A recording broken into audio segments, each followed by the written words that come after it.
ॐ श्रीकृष्ण परब्रह्मणे नमः। अथ श्रीमद्भगवद्गीता अर्जुन विषाद योगः। प्रथमोऽध्यायः।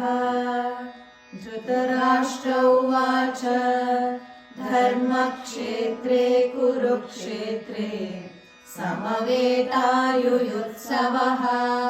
मामकाः पाण्डवाश्चैव किमकुर्वत सञ्जय। सञ्जय उवाच दृष्ट्वा तु पाण्डवानीकम् व्यूढम् दुर्योधनस्तदा आचार्यमुपसङ्गम्य राजा वचनमब्रवीत्।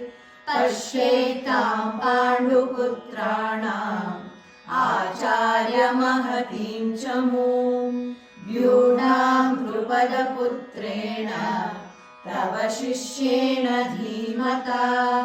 अत्र शूरा महेश्वासाः भीमार्जुनसमायुधि। युयुधानो विराटश्च द्रुपदश्च महारथः। दृष्टकेतुश्चेकितानः काशीराजश्च वीर्यवान्। पुरुजित् कुन्तिभोजश्च शैब्यश्च नरपुङ्गवः। युधामन्युश्च विक्रान्तः उत्तमौजाश्च वीर्यवान्।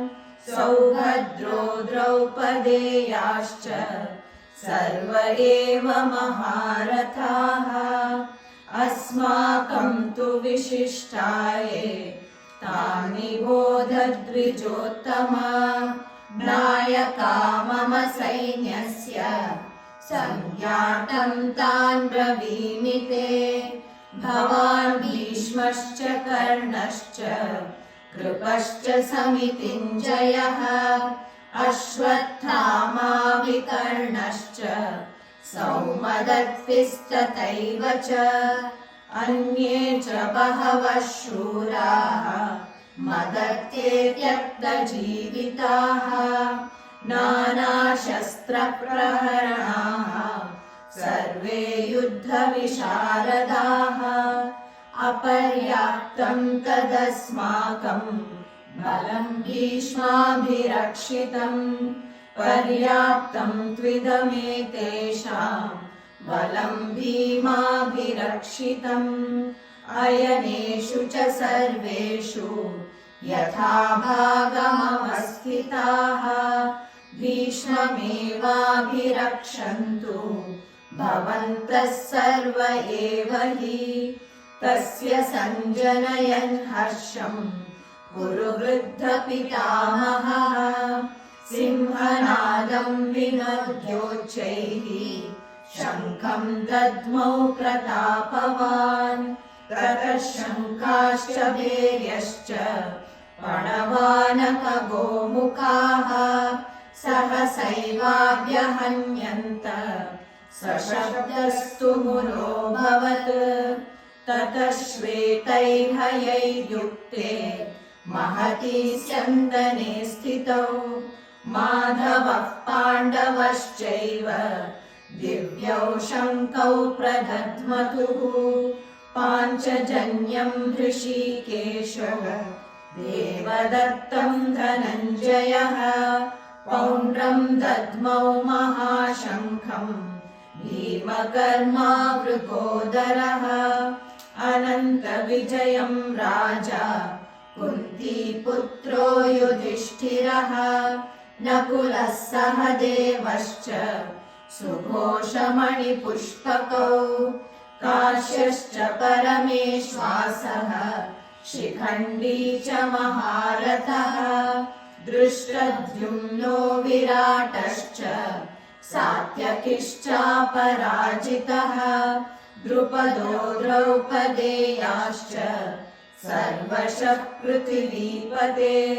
सौभद्रश्च महाबाहुः शङ्खान् दद्मौ पृथक् पृथक्।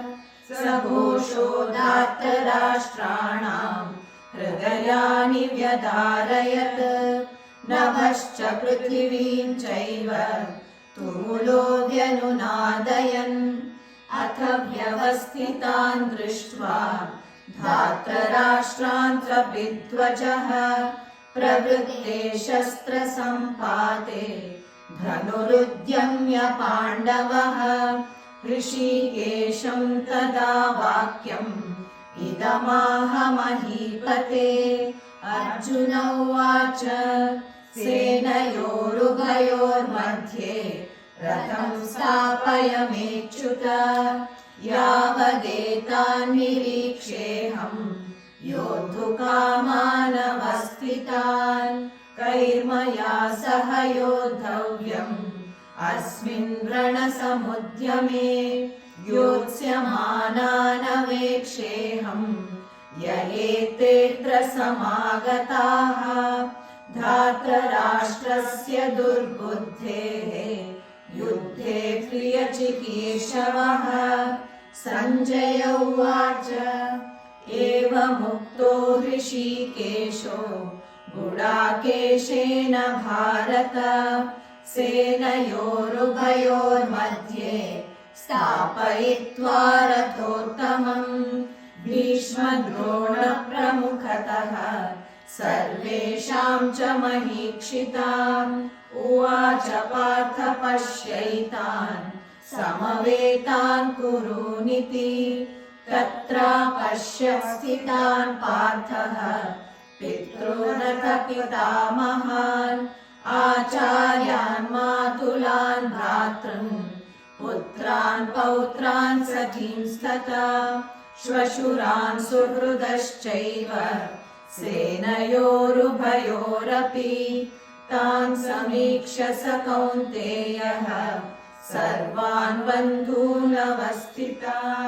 कृपया परयाविष्टो विषीदन्निदमब्रवीत् अर्जुन उवाच दृष्ट्वेमं स्वजनं कृष्ण युयुत्सुं समुपस्थितम् सीदन्ति मम गात्राणि मुखं च परिशुष्यति वेपतुश्च शरीरे मे रोमहर्षश्च जायते गाण्डीवं स्रंसते हस्तात् त्वच्चैव परिदह्यते न च शक्नोम्यवस्थातुं भ्रमतीव च मे मनः निमित्तानि च पश्यामि विपरीतानि केशव न च श्रेयोनुपश्यामि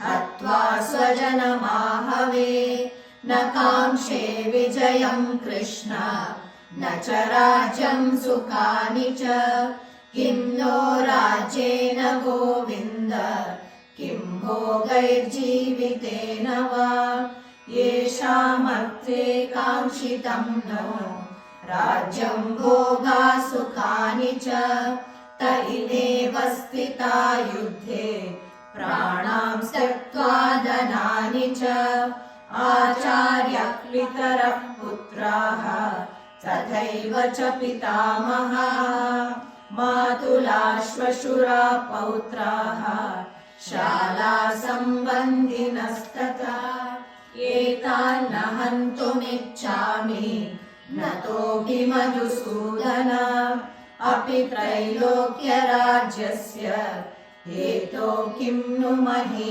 कृते निहत्य धार्तराष्ट्रान्नः का प्रीतिः स्यात् जनार्दन पापमेवाश्रयेदस्मान् हत्वैतानाततायिनः तस्मान्नार्हा वयं हन्तुं धार्तराष्ट्रान् स्वबान्धवान् स्वजनं हि कथं हत्वा सुखिनः स्याम माधव यद्यप्येतेन पश्यन्ति लोभोपहत चेतसः कुलक्षयकृतं दोषं मित्रद्रोहे च पातकम् कथं न ज्ञेयमस्माभिः पापादस्मान् निवर्तितुम् कुलक्षयकृतं दोषं प्रपश्यद्भिर्जनार्दन कुलक्षये प्रणश्यन्ति कुलधर्मा सनातनाः धर्मे नष्टे कुलं कृत्स्नम् अधर्मोऽपि भवत्युत अधर्माभिभवात् कृष्ण प्रदुष्यन्ति कुलस्त्रियः स्त्रीषु दुष्ट्वासु वार्ष्णेय जायते वर्णसङ्करः संकरो नरकायैव कुलज्ञानां कुलस्य च पतन्ति पितरो ह्येषां लुप्तपिण्डोदकक्रियाः दोषैरेतैः कुलज्ञानां वर्णसङ्करकारकैः उत्साद्यन्ते जातिधर्माः कुलधर्माश्च शाश्वताः उत्सन्नकुलधर्माणां मनुष्याणां जनार्दन नरके नियतं वासो भवतीत्यनुशुश्रुमा अहो बत महत्पापं कर्तुं व्यवसिता वयं यद्राज्यसुखलोभेन हन्तुं स्वजनमुद्यताः यदि मामप्रतीकारम् अशस्त्रं शस्त्रपाणयः गात्रराष्ट्रारणे हन्युः तन्मे क्षेमतरं भवेत् सञ्जय उवाच एवमुक्त्वार्जुनः सङ्ख्ये रथोपस्थ उपाविशत् विसृज्य सशरं चापं शोकसंविघ्नमानसः